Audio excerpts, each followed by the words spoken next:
안녕하세요. 동네 한바퀴 남태현입니다. 자, 부동산 시장의 흐름을 알기 위해서는 우리가 뉴스를 통해서 부동산 시장의 흐름이 어떻게 흘러가는지를 알 수가 있는데요. 자, 오늘은 뉴스를 보면서 부동산 시장의 흐름을 알아보는 시간 한번 가져보도록 하겠습니다. 자, 제목은 제가 이렇게 정해봤는데 분위기 반전의 시작, 거래량이 살아난다 라는 제목을 정해봤습니다. 자, 어떤 내용인지 먼저 뉴스 타이틀 먼저 볼게요. 자, 보면은 이게 어제 뉴스입니다. 어제 뉴스인데 1월 서울 아파트 거래량이 7개월 만에 1000건을 회복했다라는 소식입니다. 이게 1000건이라고 하면은 이 개수가 많은 건지 적은 건지 우리 시청자분들께서는 알 수가 없죠.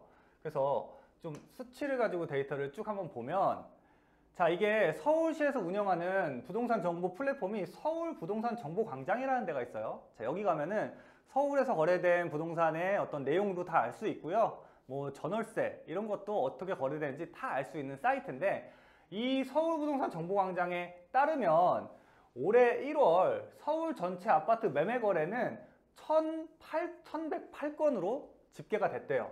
근데 이 거래량이 이렇게 네 자리 숫자로 올라온 게 지난해, 그러니까 22년도 6월달 이후에 7개월 만에 올라왔다라는 얘기입니다. 자, 그래서 전반적으로 지금 부동산 시장의 거래가 굉장히 많이 죽어서 부동산 거래의 빙하기라고 불렸었는지 이제 서서히 거래량이 증가하면서 올라오는 모습을 보이고 있다라는 얘기입니다.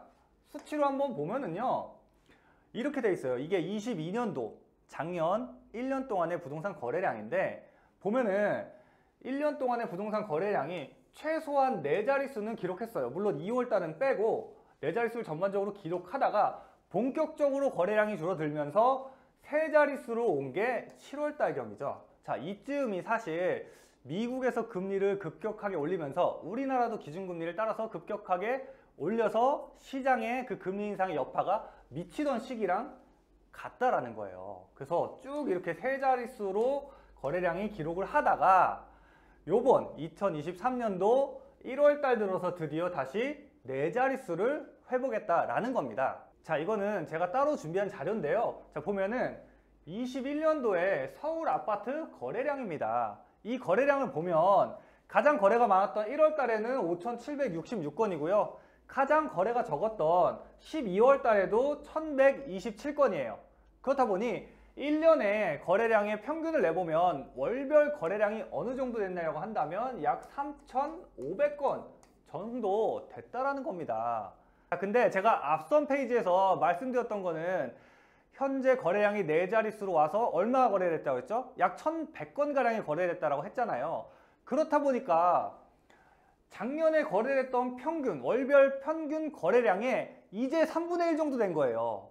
자, 그만큼 2022년도에 거래량이 엄청나게 낮아졌다라는 얘기입니다. 이게 직접적인 거래량이 21년과 비교했을 때는 그 22년도의 거래량이 얼마나 줄었는지가 비교가 되는 거예요. 자, 그런데 거래됐던 것 중에 되게 재밌는 자료가 있어요. 같이 한번 보면은 국토교통부 이 실거래가 자료를 분석한 결과 지난 1월달에 거래된 이 서울 아파트 매매 거래 805건 중에 약 비율로 21%에 해당하는 174건 같은 경우에는 어떤 아파트가 거래됐었냐면 30년이 넘은 구축 아파트가 거래됐다라는 겁니다. 이게 되게 재밌는 거예요. 자, 왜냐면 12월 달의 경우에는 구축 아파트 거래가 14.1%인 반면에 1월 달에 21% 정도로 올라왔다라고 했죠. 약 7%포인트 가량이 상승한 건데, 아니, 가만히 생각을 해보세요. 30년이 넘은 구축 아파트를 거기에 거주하려고 구입하는 사람이 어디 있겠습니까? 그죠? 대부분 30년이 넘는 구축 아파트는요, 재건축을 기대하고 구입하는 분들이 대다수라는 겁니다. 자, 그렇다 보니까 이렇게 1월 거래에서 구축 아파트의 거래가 늘어났다라는 얘기는 그만큼 이 재건축 시장에 많은 매수세가 들어왔다라는 얘기나 마찬가지라는 거예요. 이 부분을 되게 주목하셔야 되는 겁니다.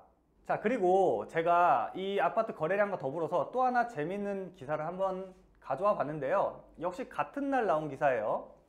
은행 예금금리가 3개월 만에 1.4% 급락해서 머니무브가 지금 시동을 걸리고 있다. 자, 무슨 얘기냐면 5대 은행의 예금금리를 비교한 건데요. 지난해 11월 달 경우 5%에 근접하는 예금금리를 줬어요.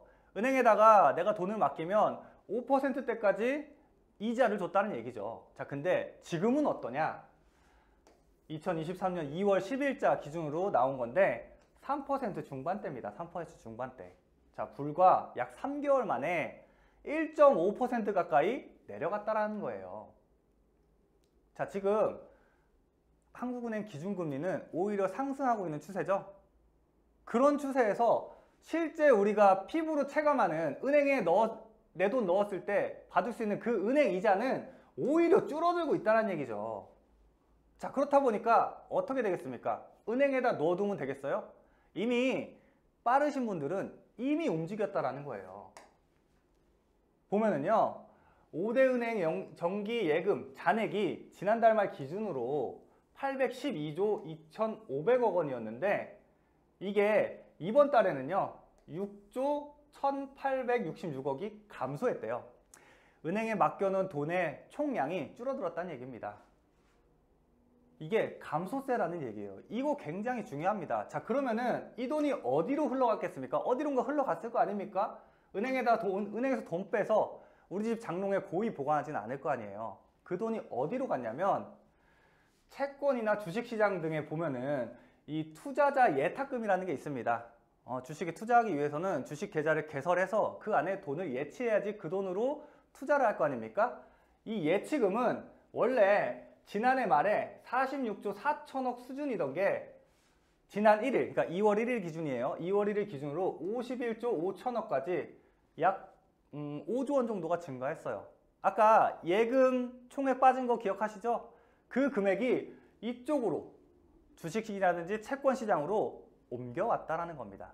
그만큼 안전하게 은행에다 놓는 게 아니라 이제는 은행 이자가 낮아졌고 앞으로도 낮아질 거라고 예측되기 때문에 발 빠르신 분들은 이렇게 투자 시장으로 움직임을 보이고 있다라는 겁니다. 자, 그래서 한번 정리해 보면 이렇게 시장 변화가 일어나는 거에 주목할 필요가 있어요.